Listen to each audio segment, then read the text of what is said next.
Assalamu alaikum students. Today our topic is IS2 inventories. You have read about inventory in FA1 as well, जहाँ पर आप ये देखते हैं कि जब साल एंड होता है तो हमारे पास जो स्टॉक बिकने से रह जाता है that is known as inventory. Let me make it clear कि there is a difference between inventory and purchases. That is a very important difference जो कि लेवल ए में भी बहुत ही ज़्यादा एम्फेसाइज करके आपको बताया जाता है. और इसी तरह अगेन मैं इस चीज़ को रिपीट कर रही हूँ कि जब आप रेगुलर गुड्स बाय करते हैं तो हम रेगुलर गुड्स के ख़रीदने को परचेज़ कहते हैं. जैसे जैसे साल गुजरता जाता है और हम चीज़ें खरीदते जाते हैं तो हमारी बुक्स के अंदर वो परचेज़ के नाम से रिकॉर्ड होता जाता है, क्योंकि अगर हम रेगुलर गुड्स को ना बाय करें तो फिर हमारा जो cost of doing the business है वो पूरा नहीं होता. अगर हम रेगुलर गुड्स खरीद ही नहीं रहे तो हम बिजनेस को चलाएंगे कैसे? हमारा बिजनेस डिपेंडेंट है रेगुलर गुड्स के ऊपर. तो जब हम रेगुलर गुड्स को बाय करके रोज़ खरीदते हैं और उस पे पेमेंट करते हैं तो उसको तो हम परचेज़ का एक्सपेंस बनाकर एसपीएल के अंदर रिकॉर्ड करते हैं. क्योंकि that is the cost of doing the business. Business को चलाने के लिए ये कॉस्ट बहुत ज़रूरी है. जब साल एंड हो जाता है तो फिर हम देखते हैं कि हमने स्टॉक खरीदा था, फिर हमने कुछ बेचा भी था, तो उसमें से कितना स्टॉक जो है वो हमारा अभी तक सेल आउट नहीं हुआ. तो जो स्टॉक हमारा बच जाता है एंड पर that is known as inventory या क्लोजिंग स्टॉक. लेवल ए के अंदर हम इसकी डबल एंट्री बच्चों को नहीं पढ़ाते क्योंकि एग्जाम में टेस्टेबल नहीं होती. It is an year and adjustment. लेकिन लेवल बी के अंदर इसकी प्रॉपर टेस्टिंग है क्योंकि IS2 इन्वेंट्री का जो स्टैंडर्ड है वो आपके सिलेबस में मौजूद है. तो स्टैंडर्ड के अंदर हमने इन्वेंट्री को ही टोटली पढ़ना है, इन्वेंट्री की ही तमाम ट्रीटमेंट्स को देखना है और इसके अलावा डबल एंट्री भी देखनी है जो कि साल के एंड पर पास होती है. ठीक है, कीप इन माइंड के लेवल ए के अंदर आप लोग सिर्फ परचेज की डबल एंट्री पास करते थे कि जब भी आपने रेगुलर गुड्स बाय की तो आपने परचेज डेबिट करके कैश या पेबल क्रेडिट कर दिया. But in level B purchases की एंट्री के साथ साथ एग्जामिनर साल के एंड पर क्लोजिंग स्टॉक की एडजस्टमेंट भी आपसे पूछता है. ठीक है, तो let's begin with IS2 inventories. अच्छा, सबसे पहले तो आपकी स्क्रीन के ऊपर IS2 इन्वेंट्री का जो ऑब्जेक्टिव है वो आपको नजर आ रहा होगा. Let's have a look into that कि what is the objective of IS2 inventory. अच्छा, ऑब्जेक्टिव का मतलब है कि आपने बेसिकली इसमें पढ़ना क्या क्या है. ठीक है, तो फर्स्ट ऑफ ऑल तो आपने इसमें ये पढ़ना है कि accounting treatment for inventory as I told you कि इस स्टैंडर्ड के अंदर आपको ये बताया जाएगा कि आपके अगर आप इन्वेंट्री को रिकॉर्ड करते हैं तो how to record that inventory in your books of accounts. Second के the cost of inventories and for subsequently recognizing as an expense including any item written down to NRV. ठीक है, अभी आपको ये बात नहीं पता कि व्हाट इज़ NRV. ठीक है, लेकिन एक कॉन्सेप्ट बीच में आएगा जो मैं आपसे शेयर करूंगी कि इन्वेंट्री को हमने लोअर ऑफ कॉस्ट या NRV के ऊपर रिकॉर्ड करना होता है. That is another new concept here जो आपने पहले नहीं पढ़ा हुआ. अच्छा, उसके अलावा कॉस्ट फार्मूलाज जो होते हैं ये आपने पढ़े होते हैं मैनेजमेंट अकाउंटिंग के अंदर भी, first in first out and weighted average methods. ठीक है, ये होते हैं इन्वेंट्री को साल के एंड पर रिकॉर्ड करने के लिए, उनकी कॉस्ट को मेजर करने के लिए. ठीक है, ये बच्चों ने फिर भी MA में पढ़ा होता है. ठीक है, already, but we will have a look at this as well. और अगर हम इसके अगले ऑब्जेक्टिव पर जाएं तो that is recording inventories in the financial statements at year end. और साल के एंड पर आपने जो इन्वेंट्रीज हैं उनकी जो डबल एंट्री है वो क्या पास करनी है. ठीक है, ये आपने साल के एंड वाली एंट्रीज को भी देखना है. ठीक है, और इसको थ्रू आउट अकाउंटिंग ट्रीटमेंट को भी देखना है, आपने कॉस्ट फार्मूलाज को भी देखना है और फिर आपने ये जो लोअर ऑफ कॉस्ट और NRV का कॉन्सेप्ट है इसको भी देखना है. ठीक है, उसके बाद नेक्स्ट स्लाइड आपको नजर आ रही होगी which is about the definition of inventory जिसमें 3 पॉइंट्स हैं. ठीक है बेटा, इन्वेंट्री की डेफिनेशन हमें ये कहती है कि इन्वेंट्री इंक्लूड्स, इन्वेंट्री में क्या क्या शामिल होता है. बेटा 3 चीज़ें शामिल होती हैं. ठीक है, हमारी एक परसेप्शन ये होती है कि शायद जो फिनिश गुड्स हैं, ठीक है, यानी कि जब आपने इन्वेंट्री तैयार कर ली, ठीक है, तो जो फिनिश गुड्स हैं या तो आपने किसी रिटेलर से बाय, होल सेलर से बाय करके रखी हुई है या आपने खुद भी मैन्युफैक्चर करके रखी हुई है, तो जो फिनिश प्रोडक्ट है दैट इज़ इन्वेंट्री, क्योंकि मैंने वो बेचनी. लेकिन ऐसा नहीं है, देखिए हर तरह का बिजनेस होता है, हर टाइप का बिजनेस होता है. कुछ मैन्युफैक्चरिंग कंसर्न भी होते हैं, कुछ होल सेलर्स होते हैं, कुछ रिटेलर्स होते हैं, कुछ सर्विस प्रोवाइडर्स होते हैं. ठीक है, तो इन्वेंट्री में हर चीज़ आती है. जो बंदा रॉ मटेरियल का कारोबार कर रहा है, ठीक है, वो रॉ मटेरियल बेच रहा है तो उसके लिए इन्वेंट्री जो है वो रॉ मटेरियल है. कोई फिनिश गुड्स बेच रहा है तो उसके लिए इन्वेंट्री फिनिश गुड्स है. ठीक है, कोई इन्वेंट्री होती है वो दरमियान के प्रोसेस से भी गुजर रही होती है, क्योंकि आप मैन्युफैक्चरिंग कंसर्न होते हैं तो वो वर्क इन प्रोग्रेस भी उनकी इन्वेंट्री चल रही होती है. ठीक है, कि वो रॉ मटेरियल को थोड़ा सा एक शेप में देकर मे बी उसको सेल करते हो, ठीक है। तो अब इन्वेंट्री जो है वो सिर्फ फिनिश गुड्स नहीं होती, बल्कि आपके स्टैंडर्ड IS2 के अंदर इन्वेंट्री की डेफिनेशन लिखी हुई है कि inventory include assets held for sale in the ordinary course of business. यानी इन्वेंट्री में वो एसेट्स भी शामिल हैं जो कि हेल्ड फॉर सेल है। हेल्ड फॉर सेल का मतलब है वो तैयार शुदा है कि अब बिक जाएंगे, ठीक है। तो held for sale finish goods, इसका मतलब है फिनिश गुड्स जो है वो इन्वेंट्री है। सेकेंड इज के assets in the production process for sale in the ordinary course of business, ठीक है। वो एसेट्स जो कि प्रोडक्शन प्रोसेस से गुजर रहे हैं और in the ordinary course of business, ठीक है, प्रोडक्शन प्रोसेस से गुजर रहे हैं, जिनको हम वर्किंग प्रोग्रेस कहते हैं, यानी कि अभी वो तैयार नहीं हुए, लेकिन वो तैयारी के अमल से गुजर रहे हैं। तो जो वर्किंग प्रोसेस होते हैं वो भी आपकी इन्वेंट्री में काउंट होते हैं। Number 3 is material and supplies that are consumed in production, ठीक है। इसके अलावा जब आप रॉ मटेरियल लेकर आते हैं और आप उसको प्रोडक्शन में इस्तेमाल करते हैं, कंज्यूम करते हैं, तो वो रॉ मटेरियल भी आपकी क्या होती है, inventory. So which means there are 3 things in the definition of inventory. It could be either finish good, work in process और रॉ मटेरियल, ठीक है। लेकिन बेटा एग्जाम के पर्सपेक्टिव से अगर मैं बात करूं तो आपका एग्जामिनर 99% ऑफ द केस आपको जो इन्वेंट्री देता है वो होती है फिनिश गुड्स वाली इन्वेंट्री, ठीक है। रॉ मटेरियल या वर्क इन प्रोसेस वाली इन्वेंट्री की अकाउंटिंग ट्रीटमेंट आपसे नहीं पूछता, ठीक है। ज़्यादातर आप देखोगे 99% क्वेश्चंस के अंदर फिनिश गुड्स बिक्री होगी और उसी की अकाउंटिंग ट्रीटमेंट जो है वो आपने बतानी होगी, ठीक है। हाँ, थियोरेटिकली ही कुड आस्क कि आपकी रॉ मटेरियल में क्या क्या शामिल है, production fixed variable production overheads add होते हैं नहीं होते हैं, ठीक है। इस तरह की थोड़ी बहुत बातें वो आपसे थियोरेटिकली पूछ भी सकता है, बट बहुत क्लियरली जो है वो एग्जामिनर फिनिश गुड्स के ऊपर अकाउंटिंग ट्रीटमेंट की बात करता है। अच्छा, अगर हम आगे चलते हैं तो हम इसका कुछ फंडामेंटल प्रिंसिपल देखते हैं, which is the new thing you are going to learn. वो ये है कि इन्वेंट्रीज के बारे में थोड़ी सी हिस्टोरिकल कॉस्ट से इन्वेंट्री की का डिपार्चर है, ठीक है। हम अकाउंटिंग के अंदर बात करते हैं कि जी हम हिस्टोरिकल कॉस्ट पे चलते हैं, कि जब हम कोई चीज़ बाय करते हैं तो हम उसको पहली दफ़ा रिकॉर्ड करते हैं उसकी कॉस्ट पर। लेकिन IS2 इन्वेंट्री जो है वो कहता है कि inventories are required to be stated at, अगर आप देखो तो ये लाइन बड़ी इंपॉर्टेंट है, लोअर ऑफ कॉस्ट या NRV, ठीक है। यानी वो कहता है कि आपने इन्वेंट्री को कॉस्ट पे रिकॉर्ड नहीं करना, बल्कि आपने लोअर ऑफ देखना है कॉस्ट, और एक चीज़ है NRV। यानी ये दो चीज़ें, एक तो कॉस्ट है, आपको पता व्हाट इज कॉस्ट, और एक चीज़ होती है NRV which is net realisable value. कहता है इन दोनों को आपने पिक करना है और इनमें से जो लोअर आ रही होगी, यानी जिसका आंसर लोअर आ रहा होगा, आपने इन्वेंट्री को उस पर रिकॉर्ड करना। अच्छा, मैंने जैसे आपसे कहा it's a departure from your historical cost. Historical cost तो ऐसा नहीं कहती, अकाउंटिंग के तमाम चीज़ें, अगर हम एसेट बाय करते हैं, हम लाइबिलिटीज़ को रिकॉर्ड करते हैं, तो हम हर चीज़ को उसकी ओरिजिनल कॉस्ट पे रिकॉर्ड करते हैं।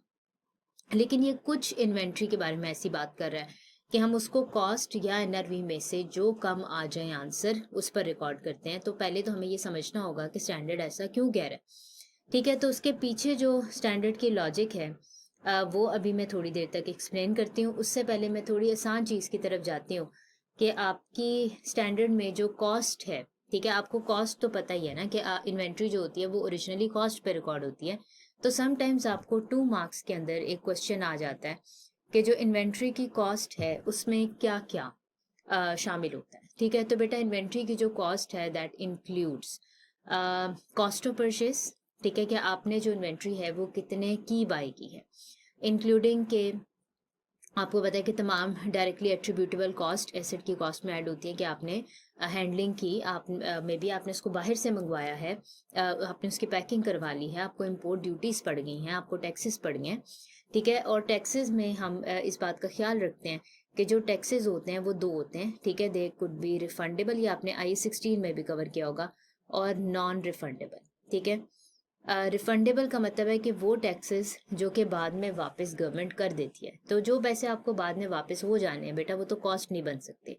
लेकिन कुछ टैक्सेस जो होते हैं दे आर नॉन रिफंडेबल, यानी कि वो आपको रिफंड नहीं होते हैं, ठीक है। तो जो आपने पैसे वंस पे कर दिए और आपको ये लगता है कि वो बाद में आपको रिकवर नहीं होंगे, तो दोज नॉन रिफंडेबल जो टैक्सेस हैं दे शुड बी एडेड, ठीक है। तो पेपर में अगर आपको टैक्सेस में एक, ये मैं आपको बस साइड पर एक कॉम्प्लेक्सिटी बता रही हूँ कि अगर आ जाता है ऐसा कि आपके टैक्सेस हैं और टैक्सेस वो कहते हैं कि रिफंडेबल है, तो आपने उन्हें सिरे से इग्नोर करना है, क्योंकि वो तो वापस हो जाने, वो कॉस्ट का पार्ट नहीं बनेंगे।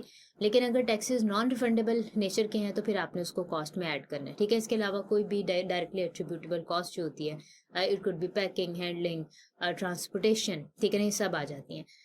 अच्छा, इसके अलावा उसने लिखा हुआ है नेट ऑफ ट्रेड डिस्काउंट, कि जब आप परचेज प्राइस और परचेज प्राइस से लिंक जो भी आपके रिबेट्स वगैरह हैं उनको जब आप ऐड करते हैं तो आपने उसमें से ट्रेड डिस्काउंट को लेस करते हैं, ठीक है। ट्रेड डिस्काउंट बल्क डिस्काउंट पर मिलता है, इन्वेंट्रीज में बहुत कॉमनली आपको ये डिस्काउंट अवेलेबल होता है और ये पहले दिन कंफर्म होता है, तो इसको आपने लेस कर देना। I am not talking about settlement discount because उसकी अकाउंटिंग ट्रीटमेंट डिफरेंट होती है, वो सर्टेन नहीं होता।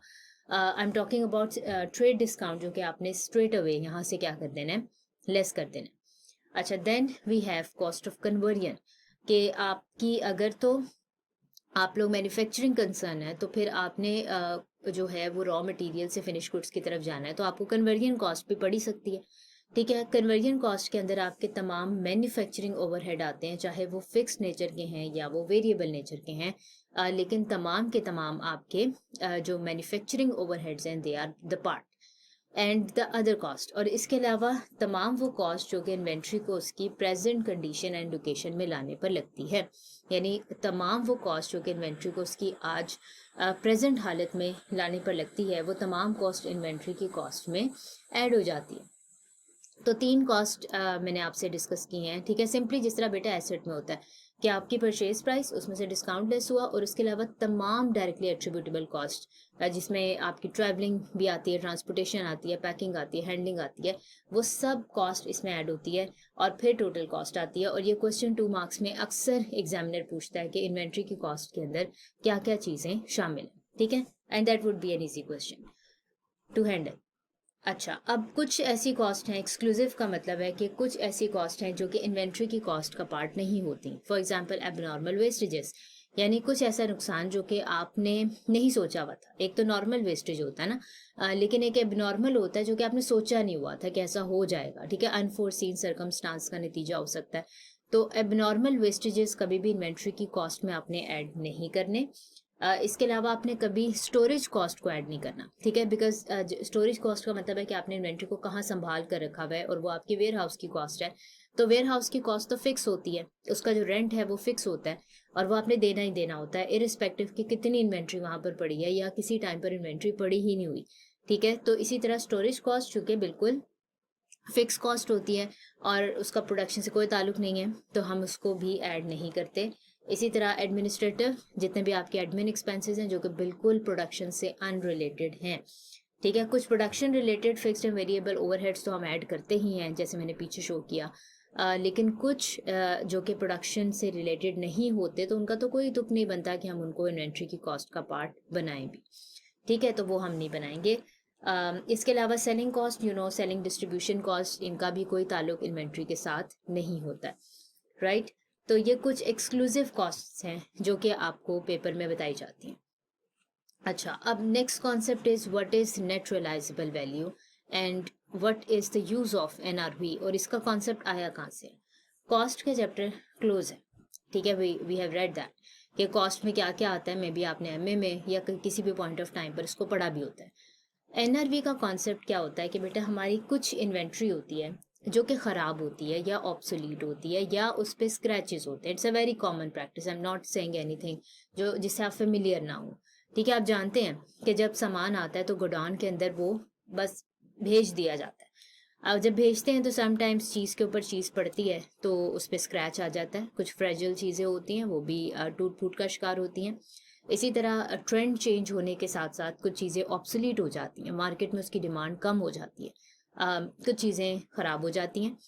तो ऐसी इन्वेंट्री जिस पे आपको ये डाउट होता है कि ये थोड़ी स्क्रैच्ड है, ये मार्केट से आउट हो चुकी हुई है, या ये ख़राब हो चुकी हुई है, तो ये इन्वेंट्री, उस इन्वेंट्री के ऊपर डेफिनेटली आपको ये डाउट होता है कि ये इन्वेंट्री मार्केट में उस दामों पर नहीं बिकेगी जिस पर मेरी फ्रेश इन्वेंट्री जो है वो बिक सकती है या लेटेस्ट इन्वेंट्री जो है वो बिक सकती है। तो स्टैंडर्ड ये कहता है कि when you have a doubt about those inventories जो कि गुड कंडीशन में नहीं है, बैड कंडीशन में है, और आपको लगता है कि वो नुकसान पर बिकेंगी, उस इन्वेंट्री को आपने कॉस्ट पर रिकॉर्ड नहीं करना, बल्कि आपने उस इन्वेंट्री को रिकॉर्ड करना है लोअर ऑफ कॉस्ट या एनआरवी पर। अब इसके पीछे स्टैंडर्ड की हिकमत क्या है बेटा? इसके पीछे आपने जो कॉन्सेप्ट पढ़ा होता है प्रूडेंस, वो कॉन्सेप्ट हमें ये करने के लिए कहता है। Because if you can remember prudence concept, मैंने आगे कहीं ना कहीं उसका हवाला दिया भी होगा। प्रूडेंस कॉन्सेप्ट ये कहता है कि losses are recorded when they are anticipated and profits are recorded when they are known. आपने लॉसेस को तब रिकॉर्ड करना है जब आपको लगे कि नुकसान होने लगा है, और आपने प्रॉफिट को तब तक रिकॉर्ड नहीं करना जब तक से आपको सर्टेन नहीं हो जाता कि आपको प्रॉफिट हो गया। ठीक है, यानी लॉस को तो एंटिसिपेट भी कर लेंगे, अगर लग रहा है कि हो जाएगा तो आपने उसको आज ही रिकॉर्ड करना है, बीइंग रैशनल, बीइंग प्रूडेंट। लेकिन जो प्रॉफिट है वो तब तक से रिकॉर्ड नहीं करना जब तक से वो एग्जैक्टली हो नहीं जाता। ठीक है, तो अब ये this is what prudence concept is. ठीक है, अब प्रूडेंस की वजह से अब देखें, मैं तो उसी सिचुएशन में आ गई हूँ जिसके बारे में प्रूडेंस बात कर रहा है कि मेरी कुछ इन्वेंट्री जो है वो नाजुक हालत पे है, वो नहीं ठीक है। तो मैं कहती हूँ कि अच्छा मेरी इन्वेंट्री थोड़ी सी ख़राब लग रही है, तो मुझे ये डाउट है कि वो इन्वेंट्री जो है वो मार्केट में अच्छे दामों पे नहीं बिकेगी, तो मुझे अपना जो नुकसान है वो होता हुआ दिखाई दे रहा है। तो स्टैंडर्ड कहता है कि जब आपको अपना नुकसान होता हुआ दिखाई दे रहा है तो उस नुकसान को आपने आज ही रिकॉर्ड करना है। अब भाई मैं कैसे आज रिकॉर्ड करूं? मुझे लग रहा है कि मेरा नुकसान हो जाएगा, लेकिन मैंने उसको मार्केट में भी बेचा थोड़ी है। मार्केट में बेचूंगी तो मुझे एग्जैक्टली अपने नुकसान के बारे में इल्म होगा। ठीक है, लेकिन स्टैंडर्ड कहता है कि एंटिसिपेट तो कर रहे हो ना आप, तो फिर आप अंदाजा लगाओ कि अगर आप इसको मार्केट में बेचते हो तो ये इन्वेंट्री कितने की बिकेगी, यानी आपको कितना नुकसान होगा। जो नुकसान आप अंदाजे से निकालोगे ईयर एंड पर, वो नुकसान आपने बेटा आज ही रिकॉर्ड कर देना। ठीक है, दैट इज इन्वेंट्री का एनआरवी। कि आपको नुकसान होता दिखाई दे रहा है, तो मैं मजबूर हूँ प्रूडेंस कॉन्सेप्ट की वजह से कि वो नुकसान मुझे आज ही रिकॉर्ड करना है हर हाल में। ठीक है, और दूसरी बात ये कि मैं वो नुकसान रिकॉर्ड करूंगी तो मैंने तो अभी उसे बेचा नहीं है, तो मुझे तो नहीं पता एग्जैक्टली मेरा नुकसान कितना है, तो मुझे वो फिगर एस्टिमेट करनी पड़ेगी। और ये जो एस्टिमेशन टेक्निक है जिससे हम लोग ये फाइंड आउट करते हैं कि हमारी इन्वेंट्री मार्केट में कितने की बिक जाएगी, इसी को बेटा नेट रियलाइजेबल वैल्यू कहते हैं, यानी इन्वेंट्री कितने पे मार्केट में रियलाइज हो जाएगी। ठीक है, तो आई होप कि आपको इसकी अंडरस्टैंडिंग हुई होगी। सो देखें एनआरवी के बारे में क्या कह रहा है कि NRV is the estimated selling price. The word is estimated, it's not an actual figure. I don't know, मुझे नहीं पता कि मेरी एक्चुअल सेलिंग प्राइस कितनी है। It is an estimated selling price. ठीक है, मैं अंदाजा लगा सकती हूँ, मैं मार्केट से पता करा लेती हूँ कि ये जो सेकंड मेरे फ़ोन जो है ये चूंकि अब सेकंड हैंड हालत में आ चुका हुआ है, या मेरा अगर कोई भी और इन्वेंट्री है जो कि अब इस कंडीशन में नहीं है कि मैं इसको अपनी प्राइस कोट कर सकूं, तो मैं उसकी एक एस्टिमेटेड सेलिंग प्राइस मार्केट से लगवा लूंगी। ठीक है, तो इसका फॉर्मूला क्या होता है कि आपने एस्टिमेटेड सेलिंग प्राइस मार्केट से लगवाई, ठीक है, वो जो भी आ रही है, लेट से वो 20,000 आ रही है, तो आपने उसमें से लेस करनी होती है estimated, because it's whole estimation. ठीक है, एनआरवी में एक्चुअल बात तो कोई है ही नहीं। एक्चुअल बात तो तब हो ना बेटा जब मैं वाकई उसे बेचाऊं, लेकिन मैं अभी बेच नहीं रही हूँ।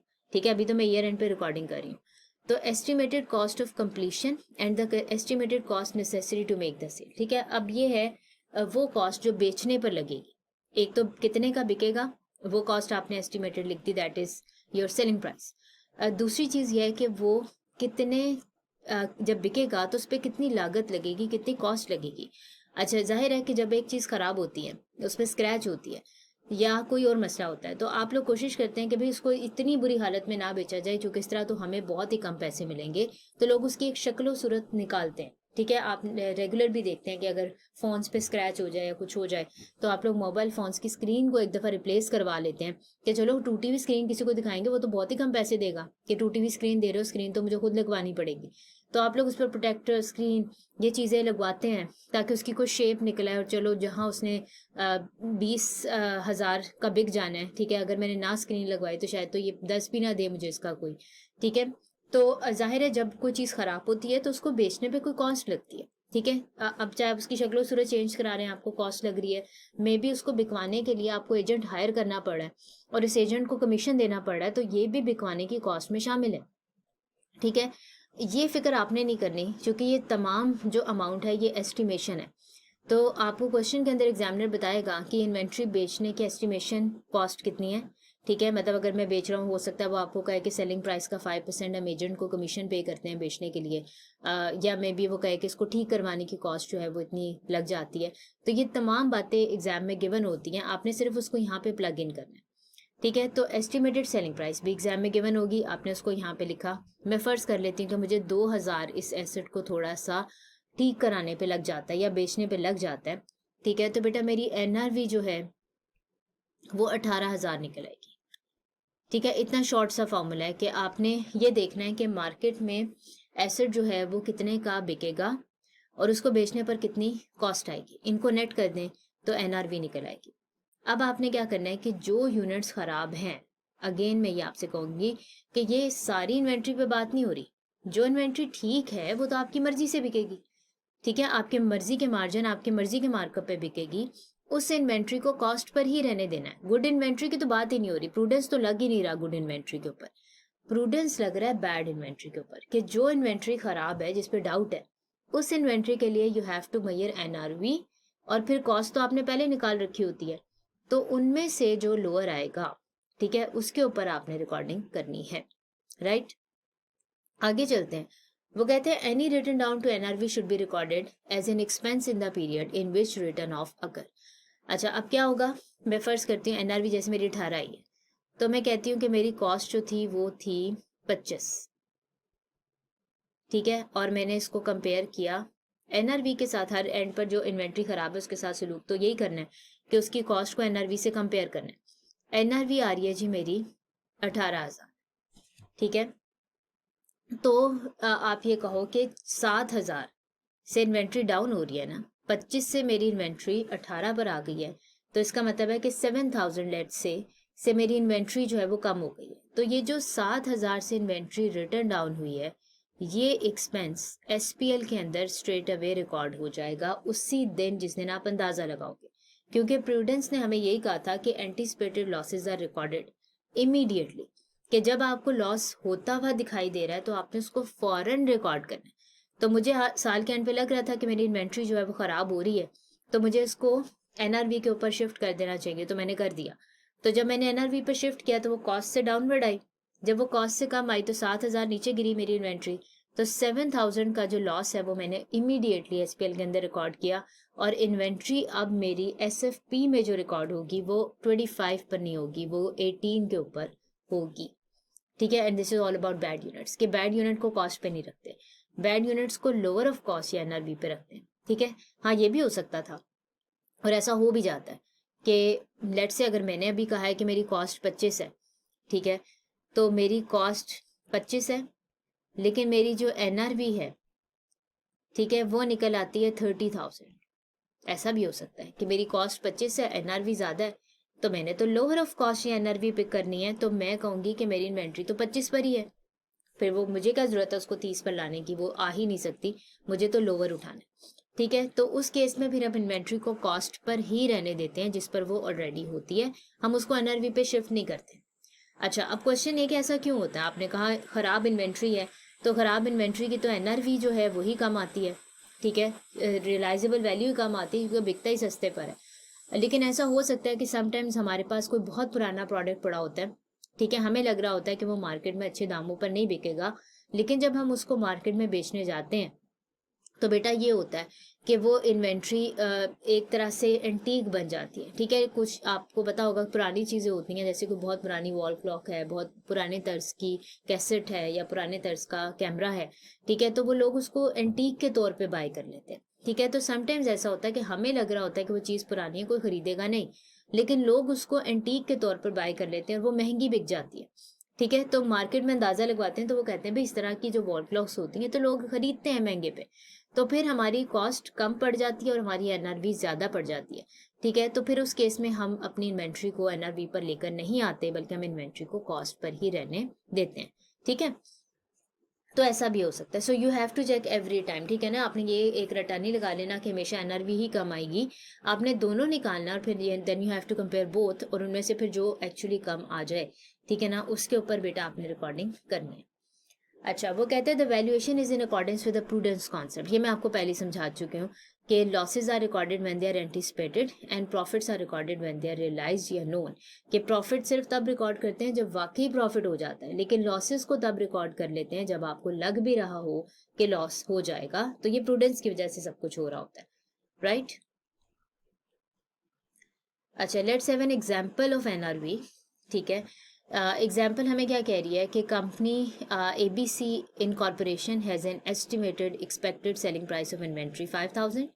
However, the company needs to spend 800 to the goods as an additional 200 for transportation expenses. Considering the available information, calculate the inventory NRV.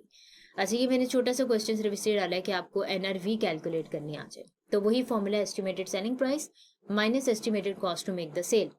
तो उसने बताया हुआ है कि आपकी एस्टिमेटेड सेलिंग प्राइस 5 है और इसको बेचने के लिए आपको 800 और 200 लगना है। That is the cost to make the sale. तो इनको अगर आप नेट कर दें, ठीक है, देखें ऐसा ही किया गया कि सेलिंग प्राइस को रखा गया 5,000 एस्टिमेटेड, उसमें से ये जो दो cost to make the sales थी इनको माइनस किया गया है, तो आपकी NRV निकल आई है 4,000। ठीक है, तो that was a very short example, ठीक है, टू कैलकुलेट इन्वेंट्री, राइट।